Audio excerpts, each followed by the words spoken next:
जय हिंद साथियों, स्वागत है आपका इस वीडियो में। इस वीडियो में आपको मिलने वाले हैं इंडियन जीके, एचपी जीके और जनरल साइंस के कुल मिला के 20 प्रश्न। आपको उन 20 में से कम 15 को सही करके बताना है, जैसा कि आपको टाइटल में भी दिख रहा है। ठीक है, और यदि आप 15 करने में सक्षम हो पाते हैं, सफल हो पाते हैं, तो आप ये मान के चले कि जो आपकी तैयारी चल रही है वो काफ़ी अच्छी चल रही है। इस मॉक टेस्ट में आपको केवल वही प्रश्न दिए गए हैं जो हिमाचल में जो हमारे एंट्रेंस एग्ज़ाम होते हैं, हिमाचल में जो हमारे जितने भी एसएससी के एग्ज़ाम रहते हैं जिनमें जो रिपीटेड क्वेश्चन है, उन्हीं से जो है हमने कुछ प्रश्न उठाए हैं और आपको यहाँ दिए हैं। तो उम्मीद करता हूँ कि इस मॉक टेस्ट को आप बिल्कुल अच्छे से और बिल्कुल ईमानदारी के साथ लगाएंगे। साथ ही साथ मॉक टेस्ट के बाद आपको करना क्या है कि आपको जितना भी आपका स्कोर रहता है 20 में से, उसको कमेंट में ज़रूर करना है।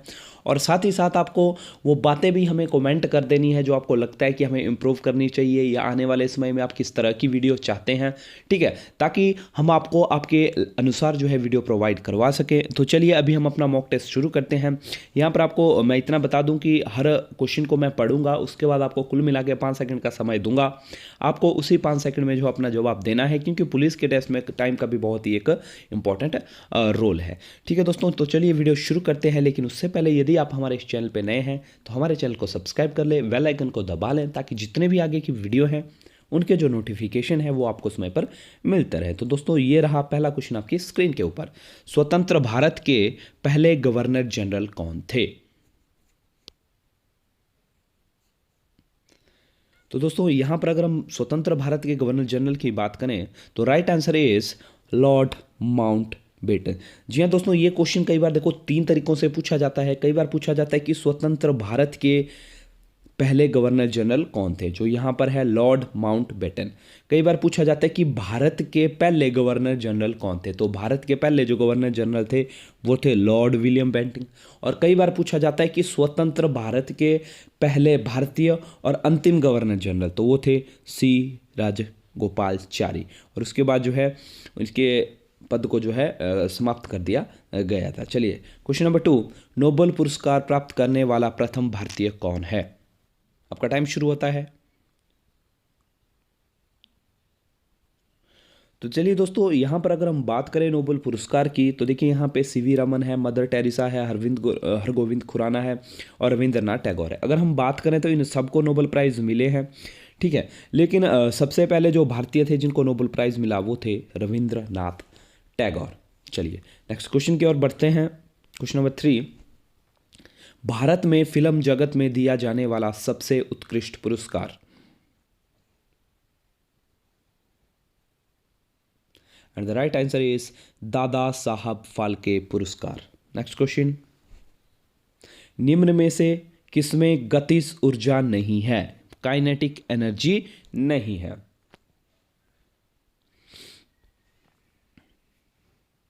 तो राइट आंसर इज जल्दी से आप बताएं, राइट आंसर होगा आपका ऑप्शन डी, खींचा हुआ धनुष। सॉरी, यहाँ पर बात करा है काइनेटिक एनर्जी की। कई बार इसका देखिए फॉर्मूला भी पूछ लिया जाता है, 1/2 mv²। 1/2 mv² इसका फॉर्मूला रहता है, वो भी आपने ध्यान में रखना है। नेक्स्ट क्वेश्चन नंबर 5, मियाँ चूचू और वैद्य सूरत सिंह कहाँ हुए विद्रोह के नेता थे? समय आपका समाप्त हुआ and the right answer is Sirmaur में एक विद्रोह हुआ था जिसका नाम था पझौता आंदोलन, भी उस नाम को जाना जाता है। ठीक है, और ये कब हुआ था? 1943 में हुआ था। और यहाँ पर कई बार देखिए क्वेश्चन में जब ये आप पूछा जाता है तो इसमें मियाँ चूचू, वैद्य सूरत सिंह और यहाँ पर एक तीसरे आंदोलनकारी थे जिनका नाम था चेतराम वर्मा। चेतराम वर्मा, जी हाँ, ये भी कई बार उनके क्वेश्चन में इंक्लूड किया होता है, तो आपने ध्यान रखना ही हुआ था सिरमौर में। क्वेश्चन नंबर 6, किस जिले के लोग शिरगुल महाराज की पूजा करते हैं? जल्दी से अपना आंसर बताएंगे, आपका टाइम शुरू हुआ अब। तो शिरगुल महादेव को जो पूजा जाता है वो पूजा जाता है सिरमौर में। यदि हम बात करें शिरगुल महादेव किसका रूप है, तो इसको शिव भगवान का रूप कहा जाता है। ठीक है जी, और जो सिरमौर की जो सबसे ऊंची चोटी है जिसको हम कहते हैं चूड़धार, ठीक है, वहीं पर इनका मंदिर है। ठीक है, दैट इज शिरगुल महाराज। चलिए नेक्स्ट क्वेश्चन, क्योंकि कई बार ये ऐसे भी पूछ लिया जाता है कि जो सिरगुलमा राज है उनका जो मंदिर है वो कहाँ स्थित है, तो सिरमौर में है, किस देवता को समर्पित है, तो शिव भगवान को ये समर्पित है। चलिए नेक्स्ट क्वेश्चन की तरफ बढ़ते हैं। क्वेश्चन नंबर 7, हिमाचल प्रदेश में प्रदेश का सबसे बड़ा फल प्रसंस्करण कारखाना किस स्थान पर स्थित है। फल प्रोसेसिंग जो प्लांट है पूछ रहा है कि किस स्थान पर है हिमाचल प्रदेश में, टाइम शुरू हुआ अब। The right answer is Parwanoo. Parwanoo कहाँ पड़ा भाई, ये पड़ा सोलन में। चलिए नेक्स्ट क्वेश्चन नंबर 8, हिमाचल की सबसे लंबी नदी कौन सी है। बिल्कुल आसान क्वेश्चन है। The right answer is Sutlej. और देखिए दोस्तों, कई बार सतलुज का दूसरा नाम पूछा जाता है, तो दूसरा नाम इसका क्या है भाई, सतुद्र है, या इसको शतुद्री के नाम से भी जाना जाता है। ठीक है जी, पूछा जाता है कि सतलुज को अन्य किस नाम से जाना जाता है, सतुद्री के नाम से जाना जाता है, ठीक है, सतुद्र के नाम से जाना जाता है। और यदि हम इसके उद्गम स्थल की बात करें तो मानसरोवर झील तिब्बत से इसका जो है उद्गम स्थल होता है। और वहाँ पर भी अगर पर्टिकुलर स्थान पूछा जाए तो रक्षताल से इसका, कहाँ से जी, रक्षताल, ठीक है, रक्षताल से जो है इसका उद्गम रहता है। चलिए नेक्स्ट क्वेश्चन की तरफ आगे बढ़ते हैं। क्वेश्चन नंबर 9, निम्न में से किस धार्मिक ग्रंथ में हिमाचल का प्रमाण मिलता है। The right answer is Rigveda. यदि हम ऋग्वेद की बात करें, देखिए दोस्तों, सबसे पुराना वेद है। कई बार क्वेश्चन पूछा जाता है कि सबसे पुराना वेद कौन सा है, तो आंसर तब भी ऋग्वेद रहेगा। और इसी में जो है हिमाचल का प्रमाण आपको मिलता है।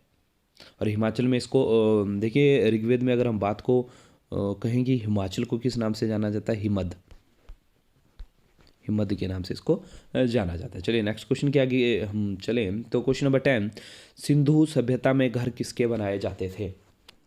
जल्दी से राइट आंसर करेंगे इसका। द राइट आंसर इज ईंट से बनाए जाते थे। नेक्स्ट क्वेश्चन नंबर 11, भारत का नालंदा विश्वविद्यालय किस राज्य में स्थित है। The right answer is Bihar. Next question, Chanakya का दूसरा नाम क्या था।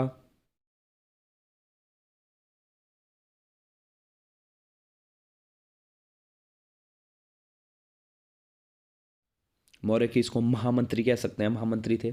तो चाणक्य का दूसरा नाम पूछा गया है आपसे। देखिए, एक तो चाणक्य को कौटिल्य के नाम से कहा जाता था, किस नाम से जाना जाता था भाई, कौटिल्य के नाम से जाना जाता था, ठीक है। लेकिन यहाँ कौटिल्य में ऑप्शन में जो कौटिल्य नहीं है, तो राइट आंसर जल्दी से इसका बताएंगे। तो राइट आंसर इज, जल्दी से बताएंगे, the right answer is Vishnugupta. Next question, ये विष्णुगुप्त जो इनका नाम था ये इनके पिता ने रखा था, ठीक है, ये भी आपको ध्यान रखना है। क्वेश्चन नंबर 13, किस बंदरगाह को भारत का प्रवेश द्वार कहा जाता है। कौन सा बंदरगाह ऐसा है जिसे भारत का प्रवेश द्वार कहा जाता है। आपका टाइम पूरा हुआ। Right answer is Mumbai.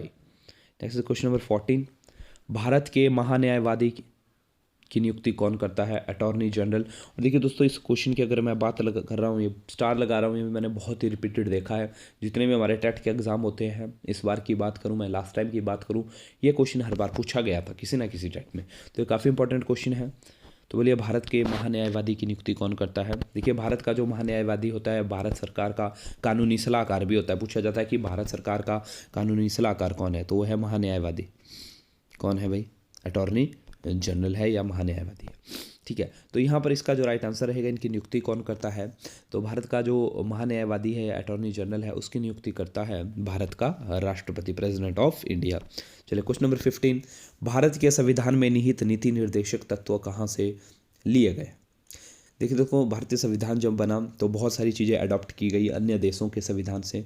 तो यहाँ से कोई ना कोई पूछा जाता है कि जैसे आपके मौलिक अधिकार कहाँ से लिए गए, ठीक है, इस तरह के बहुत सारे क्वेश्चन पूछे जाते हैं। तो यहाँ पे ये बोलता है कि जो नीति निर्देशक तत्व है वो कहाँ से लिए गए, and the right answer is, नीति निर्देशक तत्व जो लिए गए थे वो लिए गए थे आयरलैंड से। चलिए नेक्स्ट क्वेश्चन की तरफ। क्वेश्चन नंबर 16, प्रकाश वर्ष निम्न में से किसका मात्रा है। और ये एक ऐसा क्वेश्चन जो प्रीवियस जो पुलिस के एग्जाम है उनमें कई बार पूछा गया है। प्रकाश वर्ष निम्न में से किसका मात्रक है, and the right answer is option B, दूरी का, डिस्टेंस का। चलिए नेक्स्ट क्वेश्चन नंबर 17, साबुन पानी के पृष्ठ तनाव होता है सरफेस टेंशन को डैश डैश कर देता है। यदि हम सरफेस टेंशन की बात करें तो सरफेस टेंशन क्या होती है, तो कोई भी लिक्विड उसको ये टेंशन रहती है कि वो कम से कम जो एरिया जो है फॉलो करे या कम से कम एरिया घेरे, तो उसी को सरफेस टेंशन कहा जाता है। तो ये बोलता है साबुन पानी के पृष्ठ तनाव को क्या कर देता है, तो क्या कर देता है भाई, जल्दी से इसका राइट आंसर टिक करेंगे। तो ये पृष्ठ तनाव को क्या कर देता है भाई, कम कर देता है। Okay, next is question number 18। चंद्रमा का प्रकाश पृथ्वी तक पहुंचने में कितना समय लेता है? And the right answer is 1.3 second. Next question, पहले से चल रहे कंप्यूटर को रिस्टार्ट करने की प्रक्रिया क्या कहलाती है? ये बोलता है कि आपका कंप्यूटर आपने ऑन करके रखा है, वो पहले से ही चल रहा है, लेकिन अब आप उसको रीस्टार्ट कर रहे हैं, तो इस प्रक्रिया को क्या कहा जाएगा? तो इस प्रक्रिया को कहा जाएगा, देखिए कंप्यूटर अगर पहले से ही चल रहा है तो वो गर्म है तो वार्म है, तो इसको कहा जाएगा वार्म बूटिंग। क्या कहा जाएगा भाई? Warm booting. इंपॉर्टेंट क्वेश्चन है, इसको अच्छे से याद करें। चलें क्वेश्चन नंबर 20। वस्तु को गर्म करने पर उसके अणुओं की डैश डैश डैश ऊर्जा कम हो जाएगी, चाल बढ़ जाएगी, भार बढ़ जाएगा या भार घट जाएगा। ये बोलता है कि किसी भी वस्तु को जब हम गर्म करेंगे तो उसके जो अणु है, ठीक है, उस पर क्या इफेक्ट होगा। तो देखिए ये इसके ऑप्शन है, ठीक है। इसका जो राइट आंसर है वो आपको कमेंट करना है, कमेंट में जाके कि इसका क्या आंसर राइट हो सकता है, ठीक है। साथ ही साथ यदि आपको हमारा वीडियो अच्छा लगा हो और आप चाहते हैं कि इसी तरह के अन्य क्वेश्चन आपके सामने रखे जाएं, चाहे वो पुलिस भर्ती के प्रीवियस क्वेश्चन पेपर से लिए गए हो या प्रीवियस क्वेश्चन पेपर ही क्यों ना हो, तो उसके बारे में भी हमें कमेंट में जाकर ज़रूर बताएं। आज की वीडियो में इतना ही, मिलेंगे अगली वीडियो में, तब तक के लिए जय हिंद, जय भारत।